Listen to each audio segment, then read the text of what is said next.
Hello my friends, welcome back to my channel. My name is Kelly and today I decided to do a mid-month of October reading update and mid-month wrap up because I just want to be able to enjoy talking about the books that I've read and not have to wait to the end of the month. And then I'm sure I have others that will be amazing that I'm working on now that will be the end of the month books. So first of all, with my friends Old American Spirit and Bethany Brings book, we read Elizabeth Gaskell's North and South. Now, I personally feel this is the ultimate fall classic read because there are moments that feel so dark and sad, but there's so much hope and light in it. So we have our young lady, Margaret, and she has been educated a lot in London because she has an aunt and a cousin there that are well-to-do. Her family lives in the south of England in an area that is beautiful and gorgeous, but her father as a person is not making much money. Her mother had come from a wealthier family but had married poorer, and so they wanted her to be educated, by a tutor and all that. So she has come after her cousin has gotten married. She's been educated, come home to live for forever at her favorite place with her mother and father in southern England.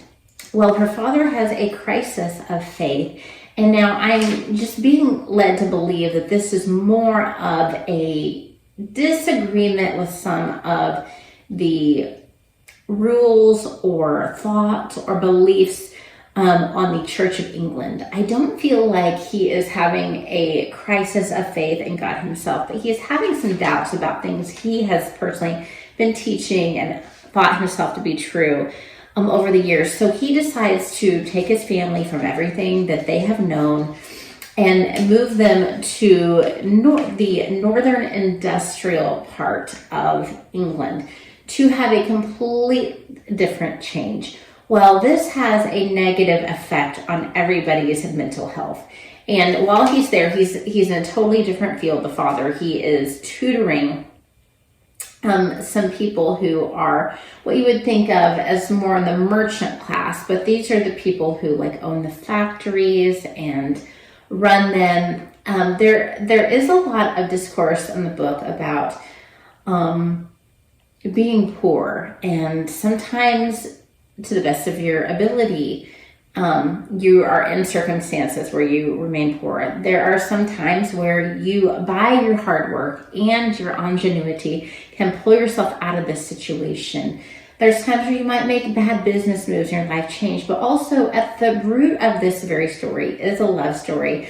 One of the father's subjects, his pupil, is one of these factory owners, and he has a very different ideas than his daughter Margaret, and they really are like oil and water. They don't mix well, and yet there is a love story there for sure. And I think Mr. Thornton is a very good male protagonist. I think Margaret is such a great character. There are so many things that come at Margaret in this book, and the way she is selfless, thinks of others before herself. The parents sometimes just take her for granted. There is also a story with Margaret's brother that is very interesting and raises a lot of moral questions as well, but I don't want to get too far into that. But yes, North and South. I love Elizabeth Gaskell. I wouldn't say this is my favorite Elizabeth Gaskell. I would say Wives and Daughters at this point is still my favorite, but I haven't read it in Elizabeth Gaskell. I haven't, this is my fourth. I have read Wives and Daughters, North and South, Ruth, and Cranford. So next, The Dark of Night was also a buddy read. This is the second book in a series by Colleen Coble that just is a newer addition to her Rock Harbor series, which she's very famous for. Now, Colleen Coble is not necessarily the writer for me that just does it for me. She is a good writer, and I feel like Chrissy, who I've been buddy reading this series with, agrees with me. So we finished the second book in the series earlier this month, The Dark of Night. We are chronicling the story of Annie, who is a young woman who has worked as a ranger. She is a policewoman in that capacity. She has recently been widowed and has a daughter, and I can't say much since this is the second book in the series. And her first love, John, comes back into the picture. There are lots of mysteries involving a sister that disappeared when she was a little girl, dead bodies that are found, and you're bringing a lot together of the mysteries that were the questions that we had from the first book, but we're also getting more questions as we do in a second book. Christy and I both liked this book better than the first, but I don't think any of us are going to say Colleen Coble's a favorite. And then we have started now the third book, and we are liking that one a lot better and really having a good time with it. But I don't think either of us just think that this is really our favorite author. She does a good job. It's just, I think she's for other people. But we've had so much fun just reading the stories together. All right, next, Drake Hall by Christina Baehr. And this is the second book in, I think it's called the Orendale Chronicles or something like that. And we've got the first book, Wormwood Abbey. So our protagonist is secretly a mystery writer writing Penny Drake type books. Penny Drake. I'm going to leave that in. I'm just going to leave that in so you understand that my mind is crazy. Penny Dreadful. It's Drake Hall. Main character writes Penny Dreadful mysteries. And no one but her parents know that. She has come to this place where there are creatures that most people don't think exist. There are dragons. And she has a dynamic with the cousins that have already been there, especially her oldest cousin, who has major aspirations. And of course, there is someone who lives on Drake Hall, the neighboring property, who is a very, very, very distant family member. There are sparks there with this character, and we are introduced to his mother, who is a big part of the story. So there's a little bit more of a YA-ish romance in the story than there was in the first. I felt the first was much more cozy, but I still really liked this book, and we will be, who knows, we'll be talking about more books in the series at some point. I just don't know when. All right, next. This is me being very late to the party. My kids and I read A Series of Unfortunate Events, Book 1, The Bad Beginning. This is a very entertaining, very creepy, weird book, which I would recommend. So you've got your orphans here, and they are orphans suddenly. It's very sad, and everything goes wrong for them, but it's told in a very entertaining way. They're given to this relative who is really, really mean and bad and creepy and awful and terrible, and he does some very weird and creepy and awful and terrible things. But I still would recommend it. It's entertaining, and my older two loved it. My youngest was just kind of like, whatever about it. Didn't hate it, didn't love it. My older two really enjoyed it. They are, actually a little old for it. They're 15 and 13. I think this is more targeted towards upper elementary, lower middle school.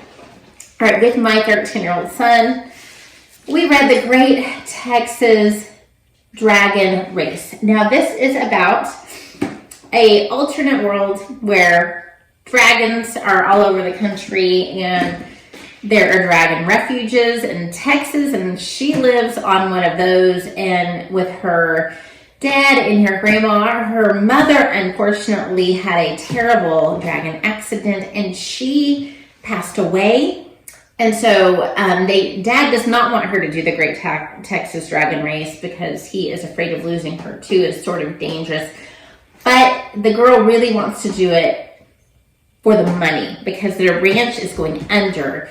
And they don't want this huge corporation to take over their ranch because they abuse dragons. Guess what? This corporation is also definitely hugely involved in the dragon race. They are one of the sponsors. And we find out the immoral things that are happening. I feel that there are big undertones in this story about doing what is right, even if it's not what is profitable for yourself. I think there are big themes of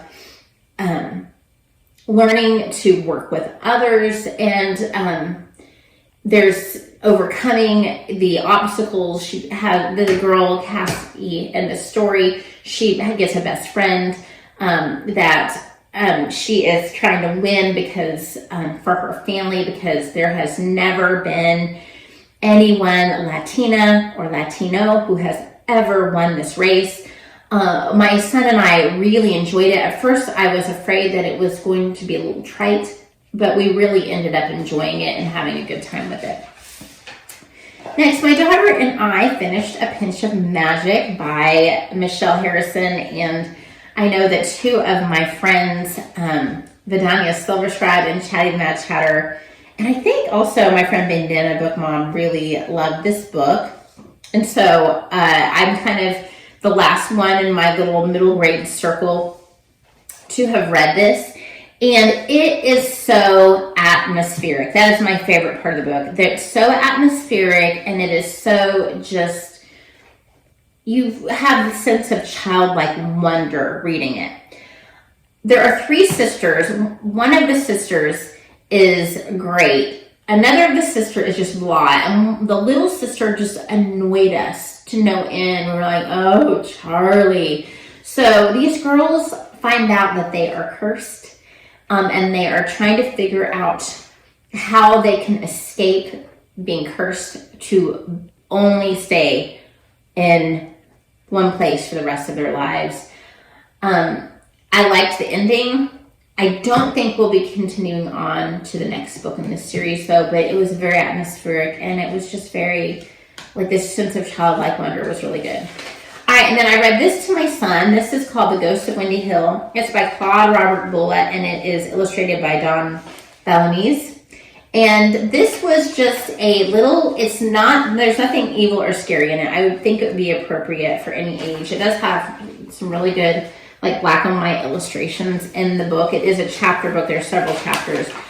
I will say that it was just, the story was interesting. It might kept my youngest son, my just turned 11-year-old son's interest. But it was a little bit too plain spoken, too young, even for young children, if you know what I mean. I mean, when you love, like, when you read Patricia McLaughlin's books like Sarah Plain and Tall and Baby and that kind of stuff, that young children, first graders can really, like, embrace and love. Your bar is set high. So this didn't quite get up to my bar, but it was okay. So that's what I've read so far in the month of October. What have you been enjoying and reading? What do you plan to read? I'm in the middle of so much right now, and I'm not going to talk about it, though. All right. Love you, my friends. Read a lot. Bye-bye.